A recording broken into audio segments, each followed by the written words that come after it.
الرحمن الرحیم۔ رسول اللہ صلی اللہ علیہ وسلم نے فرمایا الطہارۃ نصف الایمان، طہارت صفائی یہ آدھا ایمان ہے۔ تو ایک بہت بڑی اسلام کی خصلت، اسلام کی خوبی جو آج ہمارے معاشرے میں کم ہوتی نظر آ رہی ہے وہ ہے طہارت اور صفائی۔ اب یہ موضوع تو بڑا طویل ہے، اس کے بہت سارے شعبے ہیں کہ شریعت نے کس کس چیز میں طہارت کا حکم دیا ہے، صفائی کا حکم دیا ہے۔ تو یہ وقتاً فوقتاً ہر ایک کو الگ موضوع بنا کر انشاءاللہ آپ کے سامنے پیش کرتا رہوں گا۔ تو ابھی طہارت کے صرف ایک جز مسواک کے بارے میں اس کی کچھ اہمیت بیان کرنی ہے۔ شریعت میں مسواک کے استعمال کی کتنی تاکید ہے، اور مسواک کا بنیادی مقصد کیا ہے؟ دانتوں کی صفائی۔ تو جہاں بھی مسواک کی فضیلت ہوگی تو بنیادی مقصد کیا ہوگا؟ دانت صاف رکھنے کی اہمیت۔ تو یہ جو دانتوں کی صفائی ہے یہ صرف ڈاکٹروں کا مشورہ نہیں ہے، یہ ہمارا مذہبی فریضہ ہے، عبادت ہے۔ اور اللہ تعالیٰ نے، اللہ کے رسول صلی اللہ علیہ وسلم نے لباس کو صاف رکھنے کا اتنا اہتمام کا حکم نہیں دیا جتنا دانت کو صاف رکھنے کا حکم دیا۔ لباس کو صاف رکھنے کا بھی ہے، جسم کو بھی، لیکن اس سے زیادہ حکم کس کا ہے؟ دانتوں کو صاف رکھنے کا۔ یہ جو شو بازی والی صفائی ہوتی ہے نا، شو بازی کہ بس دیکھنے میں اچھا لگوں، تو وہ لباس کو صاف رکھنے کا زیادہ اہتمام کرتے ہیں بنسبت دانتوں، کیونکہ دانت تو اندر رہتے ہیں نا۔ اور جو حقیقت میں صفائی پسند ہوگا اس کو کپڑوں کا اتنا خیال نہیں ہوگا جتنا دانتوں کا ہوگا، کیونکہ دانت میں بدبو بہت جلدی پیدا ہوتی ہے، اور دانت میں ذرا سا بھی گڑبڑ ہو تو جو کھا رہے ہیں وہ سارا اس گندگی سے مل کے پیٹ میں اترتا ہے۔ تو جو سلیم الطبع آدمی ہوتا ہے، جس کی فطرت میں صفائی ہو، وہ یہ برداشت نہیں کر سکتا، یہ نہیں برداشت کر سکتا۔ تو رسول اللہ صلی اللہ علیہ وسلم نے دانت کی صفائی کا بہت حکم دیا، اور حدیث میں آتا ہے رسول اللہ صلی اللہ علیہ وسلم نے فرمایا لولا ان اشق علی امتی لامرتهم بالسواک عند كل صلاة او كما قال صلی اللہ علیہ وسلم مع كل صلاة، کہ اگر مجھے اپنی امت پر مشقت کا خوف نہ ہوتا تو میں انہیں ہر نماز میں مسواک کا حکم دیتا، فرض قرار دے دیتا، اس کے بغیر وضو ہی نہیں ہوتا۔ لیکن معلوم ہے کہ یہ ان کے لیے مشکل ہو جائے گا، تو تمنا تو یہ تھی کہ یہ 5 ٹائم دانت صاف کریں۔ کتنے ٹائم؟ 5 ٹائم۔ تمنا تو آپ صلی اللہ علیہ وسلم کی یہ تھی، لیکن سنت قرار دے دیا، فرض نہیں، کیونکہ جو اس سے بڑے بڑے فرائض ہیں یہ امت وہ نہیں پوری کر رہی تو یہ بھی چھوڑ دے گی، تو آپ نے شفقت فرمائی ہے امت پر، تو اس لیے اس کا اہتمام ہونا چاہیے۔ اور حضرت عائشہ رضی اللہ تعالی عنہا فرماتی ہیں، وہ تو آپ کے گھر کے حالات کو جانتی تھی نا، فرماتی ہیں کننا نعد لرسول اللہ صلی اللہ علیہ وسلم السواک والطہور فیبعثہ اللہ ما شاء ان یبعثہ من اللیل۔ ہم نبی صلی اللہ علیہ وسلم کے لیے مسواک اور جو وضو کا پانی ہے نا اس کا انتظام کر کے رکھتے تھے۔ جب آپ صلی اللہ علیہ وسلم بیدار ہوتے، جب اللہ چاہتا آپ کو بیدار کرنا، فَيَبْدَأُ بِالسِّوَاكِ، تو ابتدا کس سے کرتے؟ مسواک سے، سب سے پہلے دانت صاف کرتے۔ اور ایک اور صحابی بیان فرماتے ہیں کان رسول اللہ صلی اللہ علیہ وسلم اذا قام من النوم يبدأ يشوص فاہ بالسواک، جب آپ صلی اللہ علیہ وسلم جب بھی نیند سے بیدار ہوتے، صرف رات کی بات نہیں ہے، تو اپنے منہ کو رگڑتے تھے مسواک سے۔ کیا مطلب؟ صرف دانتوں کی صفائی نہیں بلکہ مسواک کے ذریعے زبان اور حلق کی صفائی کرتے تھے۔ ایک صحابی فرماتے ہیں میں نے اللہ کے نبی صلی اللہ علیہ وسلم کو دیکھا کہ آپ اپنے گلے کے اندر مسواک لے کر جا رہے ہیں اور آپ کے گلے سے آخ کی آواز آ رہی ہے، اندر تک صفائی کرتے تھے۔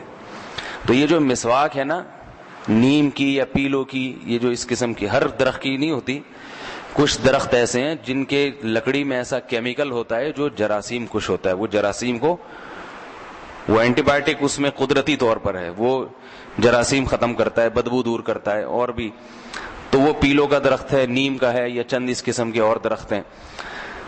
تو کوئی بھی درخت ہو نا جو تازہ اس کی شاخ ہو, وہ انسان اپنے سرہانے رکھ لے رات. اب گڑبڑ کیا ہوتی ہے, آج کل جو مسواکوں کا جو سیٹ اپ چل رہا ہے نا, وہ طریقہ نہیں ہے جو رسول اللہ صلی اللہ علیہ وسلم کا تھا. اس سے دانت صاف کے بجائے گندے زیادہ ہوتے ہیں.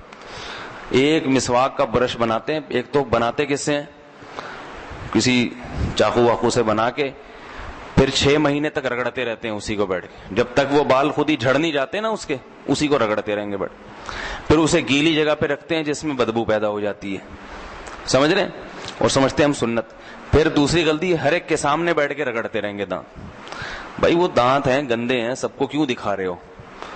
تو اس سے لوگوں کو نمازی بھائیوں سے نفرت ہو جاتی ہے. عام طبقہ جو ہے نا کہتے ہیں یہ نمازی بھائیوں کو, وہ کیا کہتے ہیں, ایٹیٹیوڈ, صحیح ہے نا, وہ نہیں ہے لوگوں کے سامنے جو ہے نا کیسے بات کرنی ہے. اور دنیا دار طبقہ دیکھو کتنا ایسا اچھا ہے, وہ بڑا نیٹ کلین, اور یہ سب سے میلے کچیلے, دانت بھی ہر ایک کو دکھاتے رہتے ہیں ہر وقت. تو مسواک پھر رکھتے کہاں ہے مسواک؟ بعض لوگوں نے یہاں پین پاکٹ کی جگہ مسواک کا برش سب کو دکھا رہے ہیں. مسواک نیچے سائڈ کی جیب میں رکھیں, کیونکہ اس کا برش صفائی کا آلہ ہے, وہ دکھانے کی چیز نہیں ہے. سے آپ نے بیسن کیا نا ایسے دانتوں میں, پھر سب کے سامنے رکھیں گے تو سامنے والے کو تھوڑی سی اس سے گھن سی آتی ہے. ایک صفائی کی چیز ہے نا, برش ہے وہ, تو جیب میں رکھیں اس کو کنارے پہ. تو جو طریقہ ہے سنت طریقہ وہ مسواک کا یہ ہے کہ مسواک, تازہ مسواک ہو, اس کو دانتوں سے چبا کے برش بنایا جائے, خود چبائیں اس کو. کتنی بھی سخت مسواک ہوتی ہے نا, جب تھوڑا سا اس کو دانت میں رکھ کے تھوڑا تھوڑا دبائیں گے, گھمائیں گے, تو اس کا برش بنتا چلا جائے گا. وہیں سے صفائی شروع ہو جائے گی. اور یہ یاد رکھیں کہ کوئی ٹوتھ پیسٹ, کوئی برش مسواک کا نعم البدل نہیں ہے. جو اللہ نے مسواک میں فائدے رکھے ہیں, نہ کوئی برش نہ کوئی ٹوتھ پیسٹ. اس پہ بہت سارے دلائل ہیں, فی الحال ایک مختصر دلیل کہ مسواک جو ہے نا یہ قدرت نے پیدا کی ہے انسان کے دانتوں کی صفائی کے لیے, اور اس میں کیمیکل قدرتی ہے, انسانوں کا بنایا ہوا نہیں ہے. جو نیچرل چیز ہوتی ہے نا اس کا کوئی نعم البدل ہوتا ہی نہیں. اس کی مثال ہے ڈبے کا دودھ اور بھینس کا دودھ. بھینس کے دودھ میں کس نے رکھے ہیں بھائی؟ اللہ نے رکھے نا. اور ڈبے کے دودھ میں اللہ نے تو رکھے ہیں, مگر اس کو پکا کے اور انسان نے کیمیکل ملا کے اس کا بیڑا غرق کر دیا. اب وہ چاہے کتنے بڑے بڑے ڈاکٹروں کی نگرانی میں وہ مل پیک یا نیسلے یا جو بھی ہیں, میں کسی ایک کمپنی کی بات نہیں کرتا, وہ کتنا ہی ڈاکٹروں کی نگرانی میں ہو, وہ اس گوالے نے جو نکالا ہے نا بھی مکھیوں والا دودھ, وہ مکھیوں والا, مینڈکوں والا پھر بھی اچھا ہے. یقین نہ ہے تو اس گوالے کی صحت دیکھ لو, صحیح ہے نا, وہ گوالا وہی تو پی رہے ہیں نا, وہ جو نکال رہے ہیں جس میں مکھیاں بھی ہیں, گوبر بھی, وہی پیتا ہے. کتنا مستنڈا ہو جاتا ہے وہ تھوڑے دنوں میں. اور جو ڈاکٹروں کے مشورے پہ یہ ڈبے کا پی رہا ہے, وہ ساری زندگی ڈاکٹروں کے سے مشورہ ہی لیتا رہتا ہے کہ اب یہ ہو گیا, اب یہ ہو گیا, اب یہ ہو گیا, اب یہ ہو گیا, اب کیا کروں. تو نیچرل چیز کا کوئی نعم البدل نہیں ہے. اللہ نے خود جو ایک اینٹی بایوٹک پیدا کی وہ شہد ہے.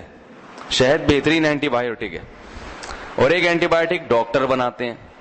شہد کی خاصیت ہے کہ وہ صرف نقصان دہ جراثیم کو مارتا ہے, جو جراثیم صحت کے لیے مفید ہیں انہیں چھیڑتا بھی نہیں ہے اور موٹا کر دیتا ہے ان کو. لیکن ڈاکٹر ایلوپیتھک سائنس نے جو چیز بنائی ہے اینٹی بایوٹک, وہ تو زہر ہے, وہ جب جسم میں جائے گی تو وہ یہ نہیں فرق کرتا کہ اس سے نقصان دہ ہیں یا مفید, وہ سب کو ختم کرتا ہے. تبھی ڈاکٹر کہتے ہیں نا کہ اس کے ساتھ کوئی ملٹی وٹامن بھی کھائیں تاکہ وہ والے بھی صحت مند ہوتے چلے جائیں جو ضروری ہیں. تو اللہ کی بنائی ہوئی چیزوں کا کوئی نعم البدل نہیں ہوتا. اب یہ ٹوتھ پیسٹ استعمال ہوتا ہے یہ بھی ٹھیک ہے, لیکن اتنا اچھا نہیں ہے جتنا مسواک. لیکن مسواک کے فوائد حاصل جب ہوتے ہیں جب مسواک کو تھوڑا اہتمام سے کیا جائے, کیونکہ مسواک کا جو کیمیکل ہے وہ کمزور ہوتا ہے, اس میں زیادہ تیزی نہیں ہوتی, لہذا وہ بار بار کرنی پڑتی ہے. برش تو 24 گھنٹے میں ایک دفعہ کر لیا, 24 گھنٹے کے لیے کافی ہو جاتا ہے, لیکن مسواک کا استعمال بار بار. تو اس کا طریقہ یہ ہے کہ ہمارے ہاں نیم کی مسواک بہت ہوتی ہے, بہت بڑی نعمت ہے اللہ کی.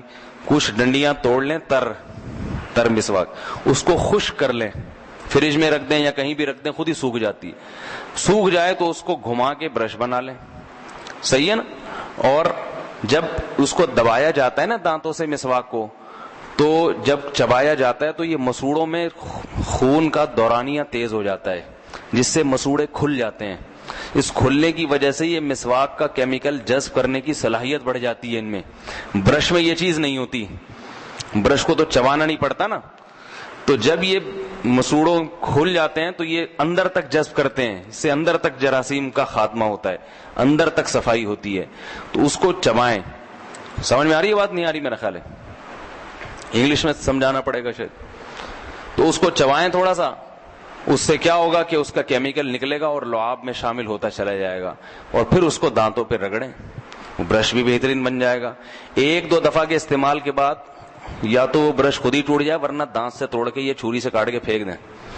اگلی دفعہ میں پھر نیا برش بنائیں. اسی کو لے کے 6 مہینے تک نمازی بھائی رگڑتے نہ رہیں.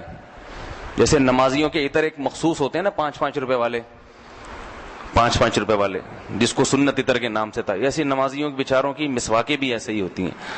تو اس سے لوگوں کے دل میں مسواک کی نفرت پیدا ہوتی ہے, محبت نہیں پیدا ہوتی.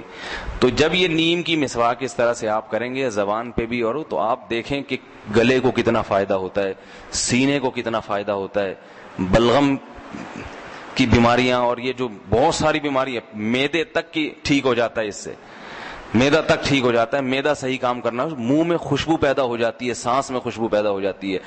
تو آپ صلی اللہ علیہ وسلم کا طریقہ کیا ہے کہ رات کو سرہانے پہ مسواک رکھ کے سوئے, صبح اٹھتے ہی سب سے پہلے دانتوں پہ مسواک گھمائی. اور اس کا بڑا فائدہ یہ بھی ہوتا ہے کہ نیند غائب ہو جاتی ہے, کیونکہ صبح جب انسان اٹھتا ہے نا فجر کے لیے یا تہجد کے لیے, تو اس وقت بہت تکلیف ہوتی ہے یہ سوچ کے کہ مجھے ابھی وضو کرنا ہے. تو اس کا طریقہ کیا ہے, اٹھ کے بیٹھ کے مسواک شروع کر دیں. اس کا کیمیکل جب جائے گا نا تو اس سے خود بخود نیند بھاگتی ہے, یہ تجربہ ہے. تو اس سے آپ کا دماغ تازہ ہو جائے گا, فریش ہو جائے گا. اٹھ کے جائیں, وضو کریں, نیند بھی غائب ہو جاتی ہے اس سے. تو یہ بھی فائدے ہیں. تو بالفرض اگر مسواک نہیں ہوتی, کہتے ہیں یہ کون ٹینشن یوں لے اور اٹھائے اور چبائے, تو بھائی برش ہی کر لو, مقصد تو دانت کا صاف کرنا ہے نا. کیا خیال ہے بھائی؟ تو اپنے بچوں کو بھی عادت ڈالنی چاہیے کہ بیٹا ہم مسلمان ہیں اور مسواک کرنا ہمارے دین اور مذہب کا حصہ ہے. آپ صلی اللہ علیہ وسلم صبح اٹھتے ہی مسواک, ہر نماز کے لیے, گھر میں جاتے ہوئے. حضرت عائشہ سے کسی نے پوچھا کہ نبی صلی اللہ علیہ وسلم گھر میں داخل ہوتے ہوئے سب سے پہلے کیا کرتے تھے؟ فرمایا مسواک کرتے تھے. اور آپ صلی اللہ علیہ وسلم نے موت سے پہلے جو آخری عمل کیا وہ مسواک کیا ہے. مرنے سے پہلے بھی دانت صاف کر کیے ہیں, دنیا سے جانے سے پہلے بھی دانت صاف کیے ہیں. کتنی صفائی سکھائی ہے, اور کیسے کہ خود میں آپ میں طاقت نہیں تھی دانتوں سے چبانے کی, کمزوری کی وجہ سے امی عائشہ رضی اللہ عنہا نے آپ کو مسواک اپنی دانتوں سے چبا کے دی, اور آپ صلی اللہ علیہ وسلم نے اپنی دانتوں میں مسواک کی, اور اس کے بعد آپ کی روح پرواز کر گئی. کہ دانت اس وقت بھی صاف ہونے چاہیے, اللہ کے سامنے حاضری ہو رہی ہے, دانت صاف ہونے چاہیے. تو یہ تو صفائی کا صرف ایک پہلو بتایا دانت, باقی آگے اور بھی بہت سارے پہلو ہیں.